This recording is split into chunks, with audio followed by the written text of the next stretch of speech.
Welcome back to Buckeye Talk. I'm Stephen Means, and that's Andrew Gillis, and we're coming to you right after Ohio State's first June recruiting camp of the summer. We'll get into some stuff there. I thought it was a lot of great information being out there for a couple of hours there, and you're getting to see kind of the future of Ohio State football out there. But first, we go to the 2025 recruiting class where Ohio State added its 13th commitment, Bo Jackson, out of Cleveland, Ohio, number 81 player, number 5 running back in the country. Andrew, what can you tell us about Bo Jackson and what he brings to the class?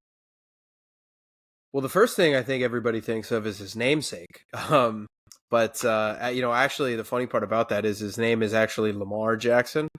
So either way, he's got big shoes to fill.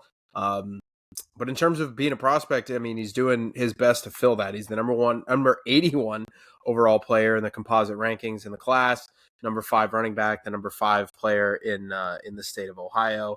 I mean, he's a really talented kid. He's out of the Cleveland area.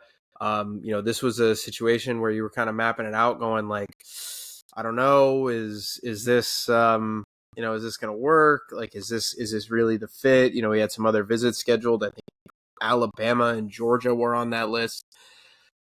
Ohio State kind of did exactly what we said that a program needed to do. They had that first weekend, and we kind of said that first weekend, would you like to go first? Would you like to go last? And Ohio State took advantage of going first, and they brought in a guy who he was a visitor over the weekend, and he committed. And Ohio State has its first running back in the new Carlos Loughlin era. It's a big deal because it sounds like they're going to take 3 in this upcoming class. So Bo Jackson's one of 3, and they might have another top 100 kid who's going to commit in a couple of weeks with Jordan Davison.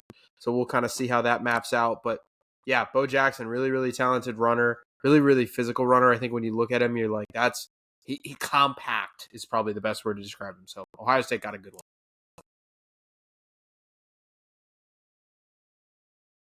So that's what, 5 or 6 top 100 recruits in the 2025 it's 7 class now. Seventh top 100 recruit for Ohio State in a class that right now ranks 2nd nationally. I think this is a big deal. One, because it gets Carlos Loughlin on the board with a guy that they probably should have had locked in for a while now. No pun intended with the Loughlin situation there. But Bo Jackson, the first guy from that initial group of 10 official visitors that we previewed last weekend, Andrew, that didn't necessarily go into the weekend committed anywhere. Bo Jackson ends up committing to Ohio State. You mentioned it. They maybe want 3 of these guys. And I think it's going to be interesting to see how Loughlin attacks the rest of this class, right? It does seem like at least the top of the board is kind of revealed itself in terms of who might join Bo Jackson, and some of those guys are going to be coming on official visits in the next coming weeks here. Who are those guys that potentially could join Bo, and what you said could end up being a 3-man class? Yeah, I mentioned at the top Jordan Davison. I think he was here, if memory serves, late March. I think late March was right around the time that he visited in an unofficial capacity. Ohio State is obviously going to get him back in an official capacity. He will be on campus. He'll be on campus in a couple of weeks. I believe his visit is June 21st. So, that's a big weekend. That's the last weekend. Ohio State's the last visit. He's going to be at Michigan this upcoming weekend. He was at Alabama last week. He's going to be at Oregon the week before, and then he'll close out that cycle with Ohio State. So Jordan Davison is in that mix as well. So he's the guy that everybody has kind of pointed to all along and said, like, man, they might really clean up here. But there's another guy too, Isaiah West. Ohio State just offered him like a couple of weeks ago. He was a Kentucky commit, decommitted from Kentucky. He has a visit scheduled, or he had one scheduled to Kentucky for this upcoming weekend on June 7th. I am unsure if that's going to happen. I'm not quite sure if that's still going down, but I think you can kind of map out the situation. One of the things you got to do in recruiting is follow the visits, and you got to follow, maybe not what people say so much as what people do. And when a kid decommits and immediately getting an offer, and then has another situation arise where you're like, hey, this other school's really interested now, and all of a sudden an official visit gets set up, you can kind of map it out, and you're like, oh, maybe this is the way it's headed. So it sounds like it's Ohio State's top of the board. Isaiah West and Jordan Davison.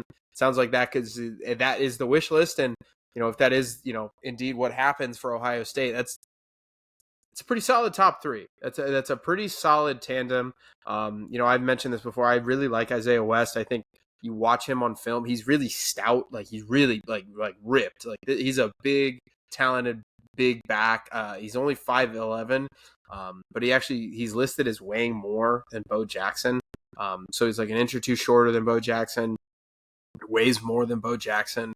Like Isaiah West is a physical kind of specimen, and I think if you pull in Jackson, Davison, and West, you're going to go a long way to rebuilding that running back room because, Travion Henderson's going to go at the end of this year.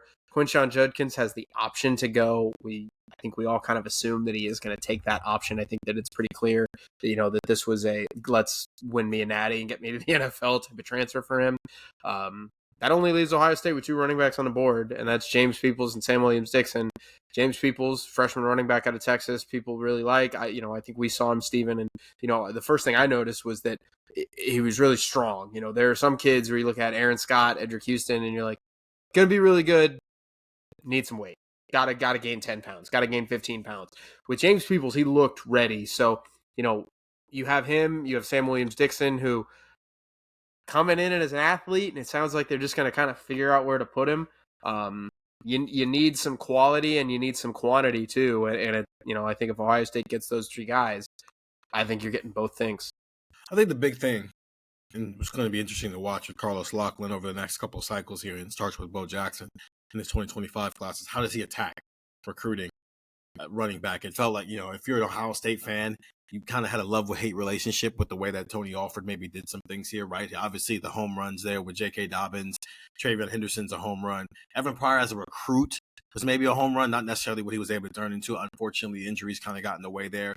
Dallin Hayden in that 2022 season maybe outplayed his ranking a little bit, but it felt like kind of hit or miss at times, right? He would hit a home run, and then maybe he would struggle to get on base in a couple of cycles for Tony Alford, and maybe it felt like the board wasn't as wide open as it might be. And there's a feeling that maybe right now with who's in charge of that room, you might see a wider range. You might not get caught in a situation like they did in 2020 with Bijan Robinson, where it's like you think you got him, but then you don't get him, but then you're kind of scrambling at the end there, and you end up with Mayan Williams there late. So it's going to be interesting to see how Carlos Loughlin attacks the board. The first thing he did was go get a guy like Bo Jackson, where there was a time when it didn't feel like maybe Bo Jackson was going to end up at Ohio State because it didn't feel like it was as ramped up as a recruitment. But very quickly here, over the last 2 months, Carlos Loughlin has turned that into a commit for Ohio State. That's 13 commits for Ohio State. Get the text 614-350-3315. When that happened, that's the first place we went